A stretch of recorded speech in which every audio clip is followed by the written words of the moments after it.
Hello and welcome back to WhiteLinesFootball. Lewis here today. As you can see, we're not in the usual surroundings. We're at Meridian Sports Football Club, joined by Tony Provan. How you doing? Very well. He's head groundsman at Meridian Sports Club. He's also had stints at clubs like Charlton and Gillingham, which we're going to go into a bit later. First of all, we're going to talk about the club here. So just tell me a bit about it. What's the ambition sort of thing? Yeah, it's a club that's been neglected really over the years, and when I come back here, they had this big project of wanting to become a football club and make it proper and everything else, and obviously have asked me to do the grounds and get them to a good standard, and also bring the club on in the building as well and make it hospitable. But yeah, no, for all the other teams to come in and play good football here. So they've got some really big plans. Got some good people here. Club's being run properly. It's just a case of probably just catching up with the times a little bit. As you've probably seen as you come in, the decor, changing rooms, driveway, things like that. So it's a club with really big plans. So it's all good. Yeah, so you showed us when you came in the doing up change room and stuff like that, so it seems in the right direction. You say there's a new first team coach here, is that right? Yeah, Connor Hendricks, who actually used to be at Jules. He's going in to be our manager. He's got joint manager with Alex Arif, and they want to start again going up the leagues. Doing bits, and I said to him, I spoke to Connor, I said, why don't you come in here and be our first team? I know he's a youngster himself, but why not have someone young and then stick with us for a few years and then take the club into the next level? I think Connor and the boys have got the right attitude, and they want to take this club forward. Their ability and their quality is up there, so I think it's a good thing. So it's also good to work with someone like that as well. So how did it come around when you joined here? How did you find it? Firstly, I started off at Charlton when I was a youngster, I was 16. Done my apprenticeship there, done my MBQs. So I was fortunate to be there in a time where they were in the Premiership. So getting pitches ready for the likes of Caleb Kenny and Scott Park and Paul Kaczewski, funny enough. It was I'm obviously a Charlton fan myself as well. It was a dream. So not only to learn my trade and to help produce pitches for the calibre of them type of players, and being around on the match day at the stadium, and the whole thing of entailing what it was to learn to be a groundsman was very I couldn't wish for anything better, So I learned my trade there, and I passed my qualifications, and I got to a stage when I got to 23, I got offered an opportunity to become head groundsman at Brentford, and I was at a bit of a crossroads myself. I was at the stage where I think it was, if I'm being honest, I was getting a bit stale, being around the same environment. I wanted to see if I could do it. I wanted to see if I could be successful in a 23 head groundsman at Brentford, which was a great opportunity for me. So I've decided to go and take the opportunity. I went there, if I'm honest, I think I let myself down more than anything. I saw maybe the pound note instead of looking at the whole job description and the whole travelling side of things, because I was still coming from South London. So it's South East London all the way through to West London every morning, train commute, which you know about this morning. With the trains, they can be hit and miss at the best of times. As you're aware of. So it's one of them ones where I thought I didn't really see it through, but more importantly, I think I just let myself down with maybe I didn't put enough into it myself. But I can be honest about it. I had to, again, I left the club. Rightly so, probably, I think I let myself down. So after that happened, I left the game for a little while. I was in a bit of a mess myself. I went working in a pub trade. I was actually a barman, not a bad barman. and I met my wife there. And she kind of gave me the impetus to want to do bits again and start becoming a groundsman again. You know, I felt like I had done unfinished business. I think I kind of wasted my my ability, which, you know, I think I've got some. And actually, I just thought I was just wasting away, just being being a barman and not going back to not doing what I was trained to do. So that's what happened. I got heard of an opportunity here. My future assistant, Jay, he was leaving here to go to Lucky Rugby to become part of the team there, and recommended this to me. Come up here, had a meeting, come here, and that's where it started from, really. So then I was here for 2 years approximately, I think. I got a phone call from within. I actually got a phone call from Colin Powell, who's head groundsman at Charlton. So obviously I had good connections with, and still do have good connections with Charlton now. They phoned me up and said that there was an opportunity in Gillingham that's come about. Went there, met Mr. Scally, had a chat, had an interview. He seemed to be impressed with how I come across, and then we went from there. And you know, spent, you know, just a day under 2 years at Gillingham. Mutually agreed for me to leave. I went back to Charlton after that. They've got a massive project going on down there at the moment. I spoke to Paul Geary, who's the training groundsman down there. That's where I was based for my time at Charlton. Obviously, you know, he helped me out. Get back down there. He had, as I say, they've got a massive project down there at the moment, getting all their pitches ripped up and putting in drainage, etc., etc.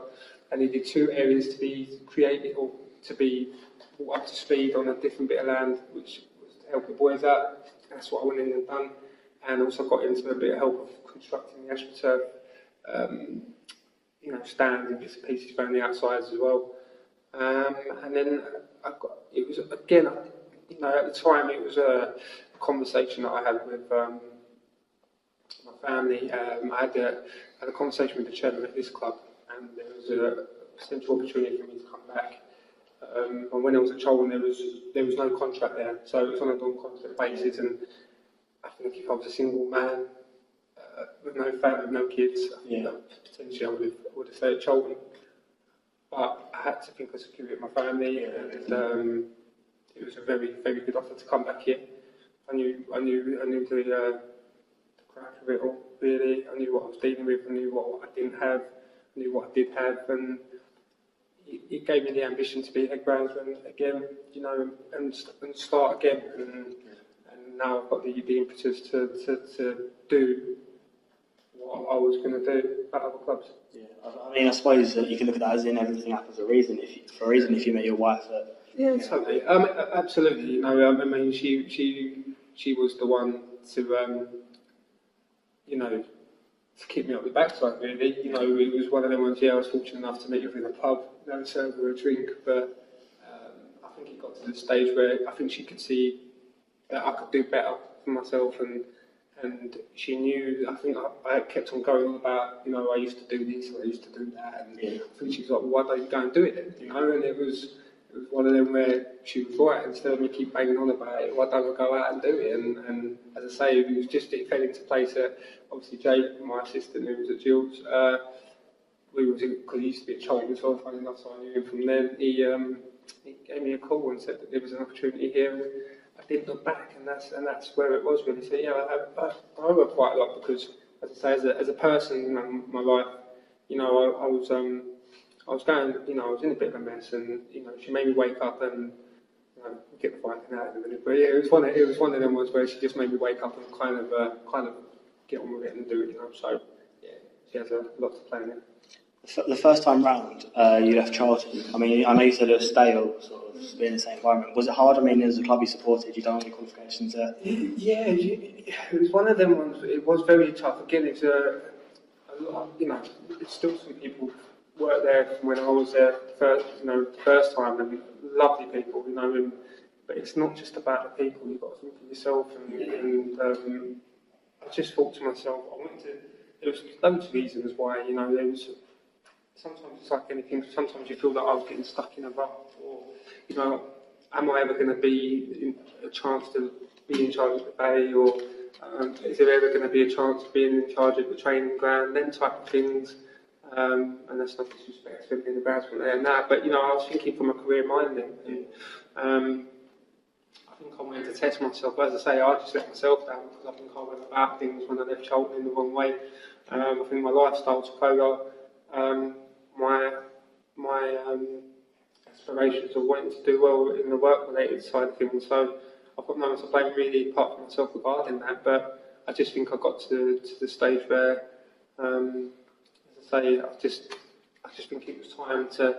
I wanted to become a fan again. You know, I think when I spoke to a few Gillingham staff that are fans themselves, and they missed the buzz of wanting to be a fan, go down the pub with the boys, turn up at a game, support the boys home and away, because I used to go home and away when I was younger, and I kind of missed that a little bit.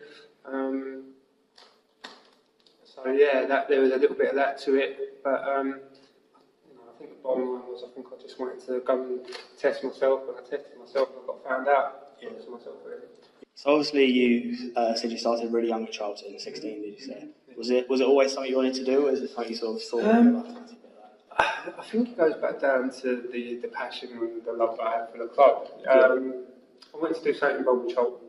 I was obviously never ever going to be good enough to play football for them. A lot of people will vouch for when they watch this. But I think it was one of them ones where, I wanted to do something with Charlton. I was a massive Charlton fan.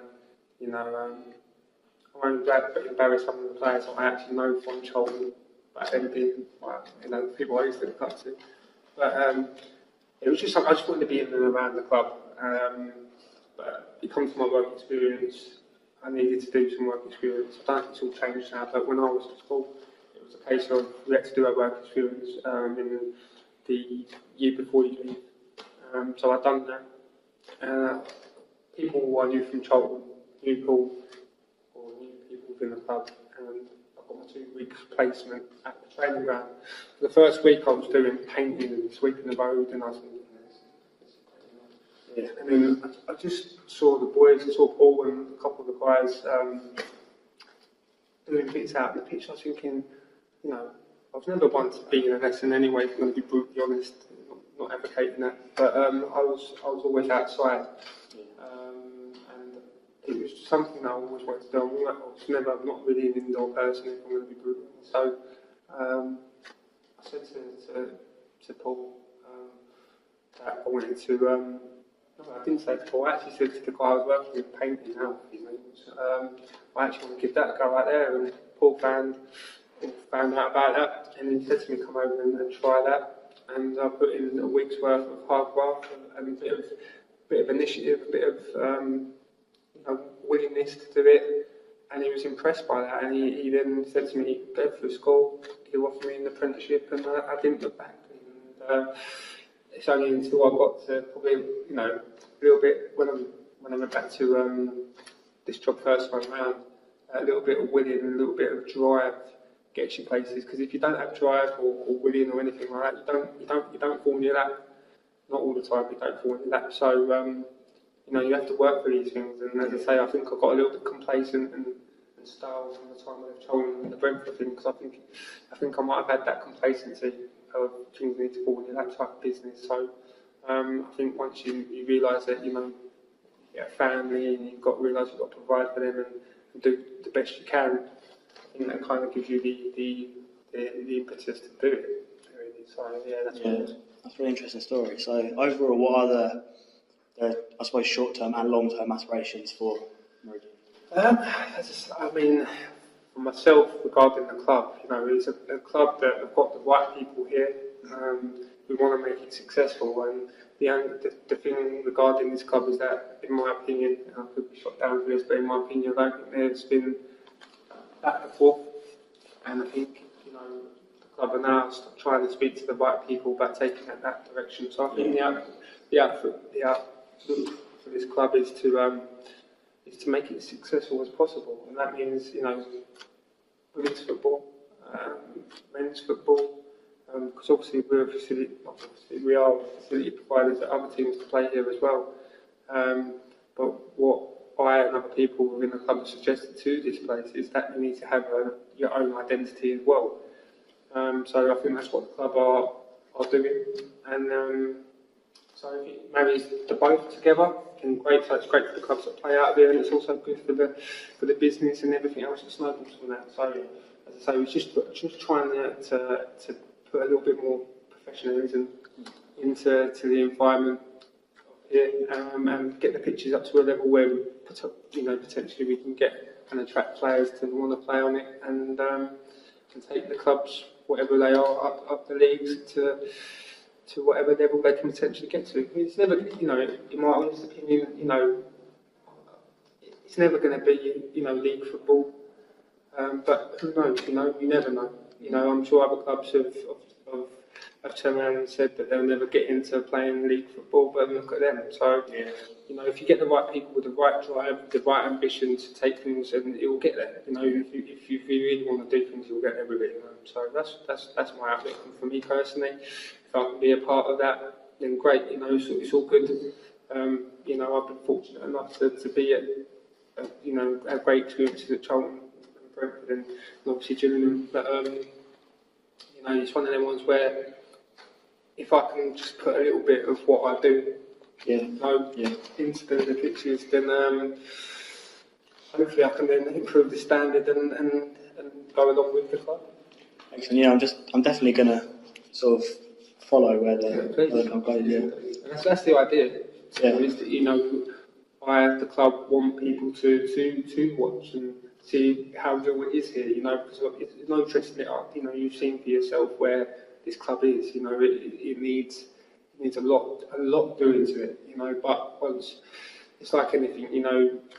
If you've got people that are willing to put into it and do it, it'll get there. And that's where we are. So it's going to happen, and I think things will come a bit quite well. Yeah. So obviously you said you're at Gillingham. Won't go into too much detail, but overall, how would you summarise your time there? I loved it. Absolutely loved it. People, staff, players, management, absolutely top draw. I personally had a plan to make the pitch to the best of my ability, to make it I wanted it to compete, to be one of the best in the league. You've got to have them goals, because if I wanted it to just be a tick over pitch, then I don't think there's any ambition with that. I wanted to make it the best possible surface I could produce for the players to play football on, and I think it was quite evident of that when you've done so well. We almost got into the playoffs. Am I right in saying that? Yeah, that season, all summer I was prepared to get that pitch ready. I think I produced a good surface, and I think it was evident by your home form as well. Because, it goes hand in hand with the players playing good football. If the players can't play good football on a football pitch, then you're not going to play good football. So it's I think it done quite well that season. As I say, the staff, I still know the majority of the staff there, and still know some of the players there, and the coaching staff, and fantastic, absolutely top draw, very respectful. It's a good club with a hell of a lot of potential. Is there anything you do differently, do you think, about your time there? Yeah, probably way to pop up by the dugout. Make sure not to put the astroturf down so they should over all the time. Oh, do you know what? I wouldn't change anything. I wouldn't change the way that I conducted myself. Yeah. I'm a strong-minded person with my views, and I've been educated to warrant them views. It might sound arrogant, but I don't mean it to be. I just mean it to be in a way that I believe certain things should have been done a certain way, and I believe I fulfilled them to the best of my ability. It's what it is, isn't it? So you said you sort of still in contact with some of the staff and players there. What I was going to ask if you had connections there. What's that like, sort of thing? Yeah, I still have connections with a few there, and it's great to keep in contact with them because, as I say, I made a lot of friends there, and it's a great club, as I keep saying. So it's a great club. Actually become part of it. As me being a child fan, it didn't go down well with some, but as I say, it was. I had a great connection with the club. Every fan that I met bumped into, give me a bit of banter. It was fantastic. I loved the banter. Yeah. And as I say, people. It's just a really good club. It is what it is. And as I say, we moved on, and I wish the club nothing but the best. I think, as I say, the pitch personally has got the potential to be the best in the league. It really has, and that's what I saw when I went in there and I saw the pitch. I knew that there was a lot of work to do, for whatever reason, but there was a lot of work to do, and it weren't going to happen overnight. So yeah, I still believe that the pitch has got the potential to be, one of the best in the league. And yeah, good luck to getting it. When you're sort of preparing a pitch, like you say, it was a work in progress. It was going to happen overnight. Yeah. If it was sort of in progress, would you ever sort of be paranoid during a match that something's going to happen to it? Yeah, 100%. When I first took over, especially, there was no structure in that pitch. And every time that I saw someone try and plant a foot or bowl across the pitch, and it might have gone to the goalkeeper, it might have been Nels or Glenn or whoever else. I don't think Glenn was there at the time, I'm not too sure, but I think Nels in particular when I first turned up there, it was, oh God, don't pass the ball through the middle of the pitch or whatever, but yeah, that's just the truth. So I think it's like anything, when you see a condition of a pitch and you think, it's a bit suspect.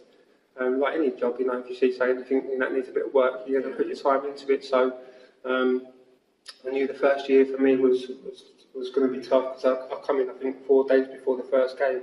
Mm-hmm. I think the first day, the first 4 days before the first game, Mike Allen was in charge, and I was effectively working with something that I didn't create, or not so much create, didn't have any input to. So it was tough, but we got there. Conditions weren't great, but my time I never lost a game there. So we had some cold snaps, we had some wet periods, and I never lost a game there. So there's something to be proud of. You never lost a game. Thanks, that is something proud of indeed. So I'll go on to some Twitter questions. The first question is from Dean, and it sort of leads on from Gillingham. He says, "Why did you leave?" Good question. As I say, I loved my time there. It was, as I say, it was a great experience. We just mutually agreed for me to leave. Can't say no more than that, really. And you just moved back here again. So. As I say, I went back to Cholton.